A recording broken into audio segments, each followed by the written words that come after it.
ولكل وجهة هو موليها فاستبقوا الخيرات أينما تكونوا يأت بكم الله جميعا إن الله على كل شيء قدير. أعوذ بالله من الشيطان الرجيم. بسم الله الرحمن الرحيم.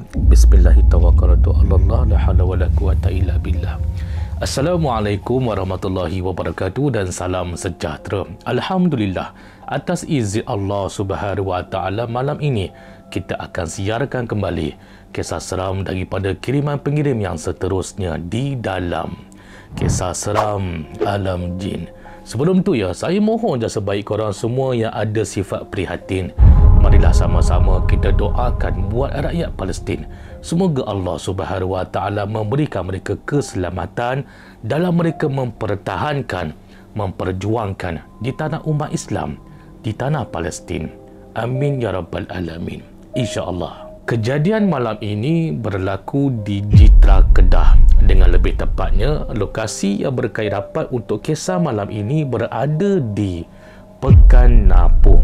Kalau korang nak lebih tahu, lebih mendalam, boleh, saya boleh bagi tahu. Tetapi sebelum tu, bagi saya jelaskan di sini terlebih dahulu, ditujukan kepada pihak pengurusan atau pihak pentadbiran yang berkaitan, bahawasanya bangsa jin boleh berada di mana-mana sahaja. Kita sebagai manusia berkongsi lemparan bumi dengan mereka. Tiada istilah kawasan berhantu, tiada istilah tempat berhantu. Itu semua hanya dimomok-momokkan oleh sebilangan manusia sahaja. Jadi, sekiranya lah saya mendedahkan nama lokasi atau saya dedahkan nama tempat, maka tidak perlulah bimbang dengan perspektif yang negatif. Kerana penampakan atau gangguan jin syaitan itu berpotensi untuk terjadi kepada sesiapa saja. Tak kira siapa mangsanya, tak kira bila waktunya, malah tak kira juga di mana lokasinya. Jadi, saya cukup percaya kalaulah ianya sebuah sekolah, maka masyarakat awam lebih mengenali tempat sekolah itu sebagai institusi tempat untuk mencari ilmu, bukan tempat untuk mencari hantu. Kalau ada penampakan pun semuanya hanya kebetulan sahaja. Jadi jangan risaulah. Jangan risau pandangan orang ramai kalau saya dedahkan nama sekolah yang terlibat. Okey, sekarang jelas ya. Tahun 2014, pengirim untuk kisah malam ini adalah salah seorang penduduk di Pekan Napoh, Jitra, Kedah. Masa tahun 2014 tu, dia ni masih lagi pelajar di sekolah rendah. Dalam waktu tu juga, ayah dia bekerja sebagai pengawal keselamatan di sekolah yang sama dengan dia. Jadi semua staf sekolah memang dah tahu dah. Kalau sebut je nama budak ni, oh, ini anak pakcik sekian, pengawal keselamatan sekolah tu. Ibaratnya mereka ni macam dah jadi saudara mara. Semua saling mengenali antara satu sama lain. Jadi agak sukarlah bagi budak ni kalau dah buat perangai dekat sekolah. Sekejap je bapak dia akan dapat tahu sebab banyak mata yang memandang. Kang, aku bagi tahu bapak hang, Kang. Aku kenal bapak hang. Bapak hang tu pengawal keselamatan tu. Lebih kurang macam tu lah. Sering kali jugalah dia ni akan ikut temankan bapak dia pergi kerja mengawal di sekolah. Bukan pergi mengawal sekolah, tapi lebih kepada temankan bapak dia pergi kerja. Seronok katanya. Walaupun dekat sekolah lengang, budak-budak tak ada, tapi bagi dia seronok.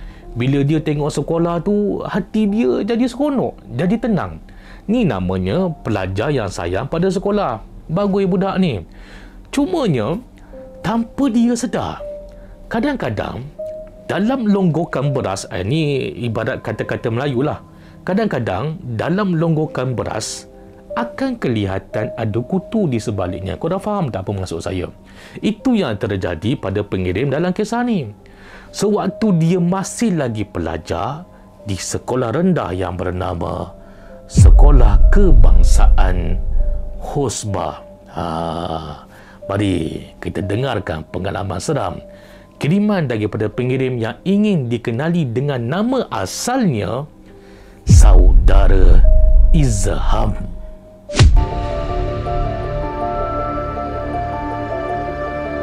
Lewat petang tu, Bapa Izham nak masuk kerja untuk shift malam, yakni pengawal keselamatan di sekolah kebangsaan Hosba ni lah. Izham duduk termenung sekejap. Dia fikir apa tahu? Kerja sekolah dah selesai dah, aku dah siapkan semua. Malam ni dekat TV, cerita tak habis lah, bosan lah di rumah. Aku nak ikutlah bapak aku pergi kerja. Jadi oleh sebab itu, dia pun ikutlah bapak dia pergi mengawal dekat sekolah pada waktu malam. Bapak dia tak adalah nak menghalang. Seronok juga kalau ada anak ikut.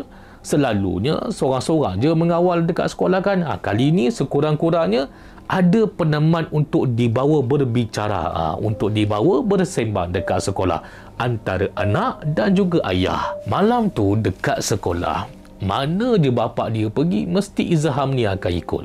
Sebagai contohlah, pergi kunci jam dekat bangunan-bangunan sekolah ke, ataupun pergi meronda dekat keliling sekolah ke, boleh ikut, tak ada masalah. Tapi dengan syarat, hang jangan takut.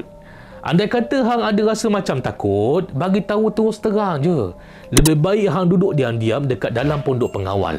Kunci pintu sampai bapak balik daripada meronda. Nak meronda dalam kawasan sekolah yang gelap-gelap tu, tak boleh ada rasa takut. Nanti otak kita ni fikir yang bukan-bukan. Langsir dekat tingkap pun dikatakan hantu. Kain mop dekat tandas pun dikatakan kepala orang. Kan susah. Kalau berani boleh ikut. Kalau tak berani, duduk diam-diam dalam pondok pengawal. Lebih kurang macam itulah. Selalunya, kalau malam tu masih lagi awal, dalam jam pukul 8 ke, pukul 9, pukul 10 malam ke, insya-Allah boleh tahan lagi lah. Masih berani lagi nak temankan bapak pergi meronda. Tapi, kalau dah pukul 12.30 malam, pukul 2 pagi, pukul 3 pagi, pukul 4 pagi, memang idah lah. Baik tidur je dalam pondok pengawal. Kebiasaannya, bapak yang selalu pergi meronda seorang-seorang pada waktu pagi-pagi buta tu, nak dijadikan asbab. Malam tu, tepat pada pukul 11 malam, si budak Izham ni, tiba-tiba je pundi kencing dia penuh tau. Terkepit-kepit peha dia, tak tahan nak buang air kecil. Bila dia tengok bapak dia, alamak, bapak tengah main game dekat handphone. Ni yang payah ni. Sebabnya, kalau bapak dia di tengah khusyuk main handphone, mesti bapak dia akan cakap lebih kurang macam ni ya. Tunggu sana, sat. Sikit lagi nak habis ni. Tunggu sat. Kata Izham, bapak dia memang suka main game Candy Crush. Pening kepala orang tua ni. Kalau dia tengah main game, janganlah dikacau. Mesti dia kata, tunggu. Sampai selesai main game, baru dia boleh kalikan muka dia. Bukannya Izham ni tak boleh pergi tandas seorang-seorang. Itu kan sekolah dia. Dia tahulah sila-bila nak pergi tandas tu macam mana. Tapi tandas tu kata dia, jauh tu. Dekat belakang blok bangunan sana. Memandangkan keadaan dah gelap, pukul 11 malam. Lagi-lagi titisan air kencing pun dah hampir-hampir nak terkeluar. Maka Izham tiada pilihan. Mahu tak mahu, dia terpaksa lepaskan hajat dia juga.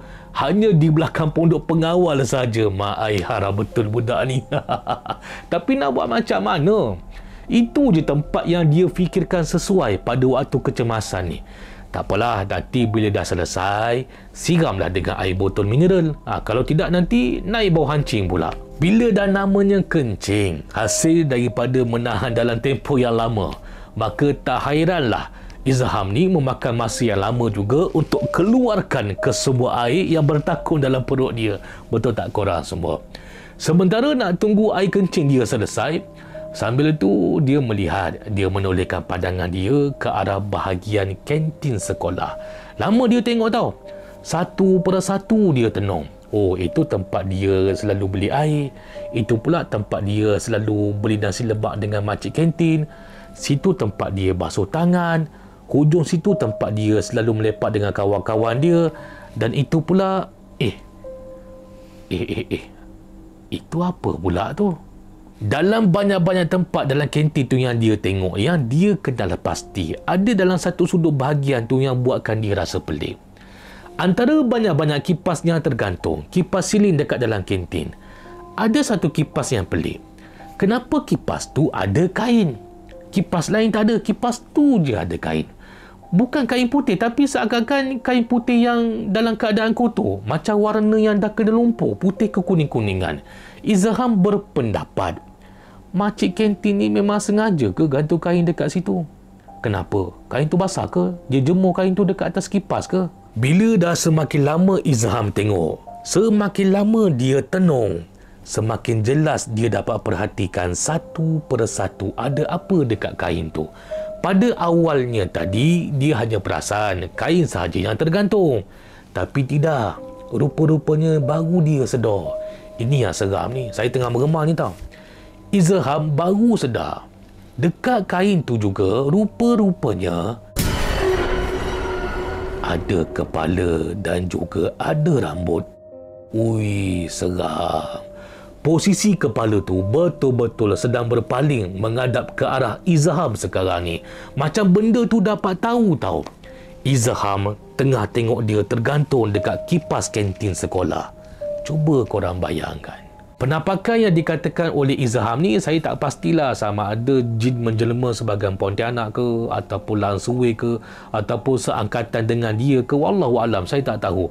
Jadi apa kata, saya anggap je lah benda tu menyerupai kepada panggilan masyarakat Melayu sebagai Pontianak. Boleh kan? Saya gelarkan kain putih tu Pontianak ya. Izham macam tak nak percaya tau. Mungkin dia tersalah pandang ke, ataupun dia tengah fikir yang bukan-bukan ke. Sebab bapak dia pernah pesan, kalau kita ni tengah fikir yang bukan-bukan, kain kotor pun kita boleh anggap hantu. Jadi apa Izham buat tau? Dia kalikan pandangan dia melihat ke arah lain. Dia cuba nak reset balik otak dia. Lepas tu dia gosok mata. Kemudian dia cuba lagi sekali melihat ke arah kantin yang sama. Kali ini Pontianak tu sudah lagi tidak kelihatan pada kipas yang sama. Tetapi dia dah berpindah, tergantung di kipas yang lain pula. Aduh, ini memang sah. Memang sah, itu memang sah Pontianak. Bila dah dikenal pasti kain tu bukan kain yang biasa, itu memang sah kain sisam Pontianak. Izham dah tak tunggu dah. Sambil dia berlari masuk ke dalam pondok, sambil itu jugalah air kencing dia berata-rata perginya, berterabur air kencing dia. Semua kawasan dia terpancut. Masuk dalam pondok pengawal, dia cepat-cepat peluk bapak dia. Dia mengadulah dekat bapak dia kan. Pak, ada hantu pak. Ada hantu dekat kantin sekolah pak. Saya nampak pak. Izham nampak pak. Bapak dia tak nafikan apa yang Izham ni cakap tau.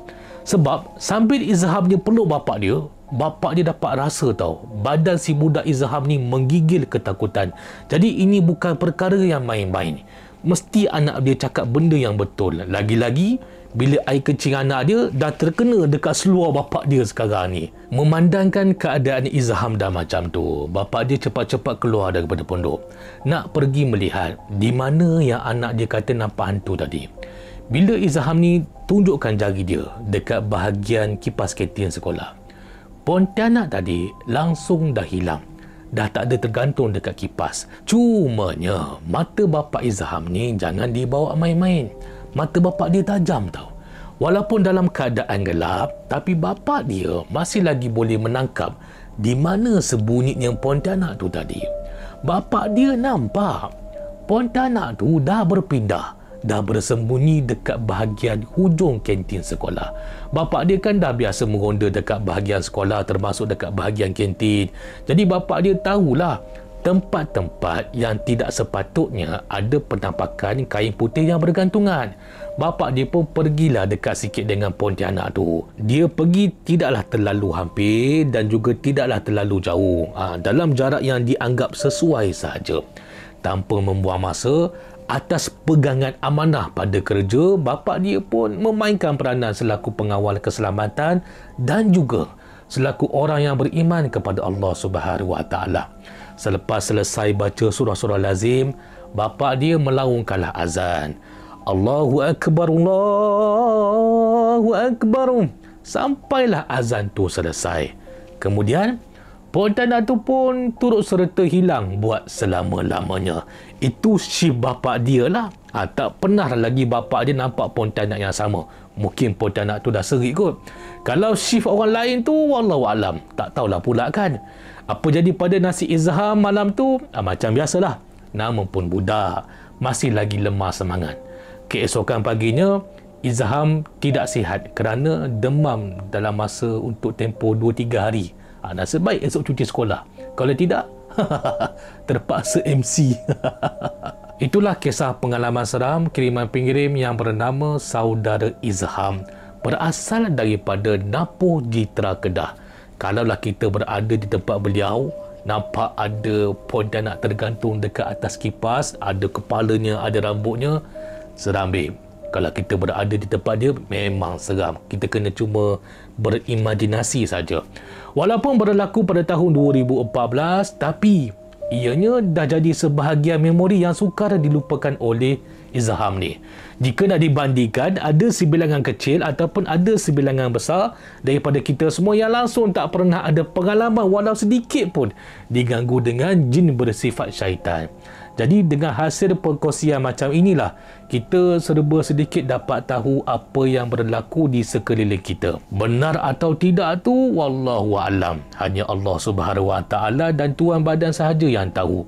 Kita yang mendengarnya, anggaplah hiburan seram dan ambil manfaat pengajaran ataupun tauladan untuk kita ikuti atau untuk kita hindari. Jangan lupa ya, like, on notification, kongsikan cerita ni dan tekan tombol subscribe supaya apa salahnya kita bersaudara, kita bersahabat dalam dunia hiburan seram, sambil kita berhibur tu, sambil kita merapatkan hubungan ukhuwah sesama kita. InsyaAllah ada umur yang panjang, ada kesihatan yang baik, ada rezeki atas izin Allah Subhanahu Wa Taala, kita akan bersidang kembali meraihkan kisah seram daripada pengirim yang seterusnya di dalam Kisah Seram Alam Jin. Assalamualaikum warahmatullahi wabarakatuh. Terima kasih banyak-banyak kepada semua yang sudi hadir menonton malam ini. Syukur alhamdulillah.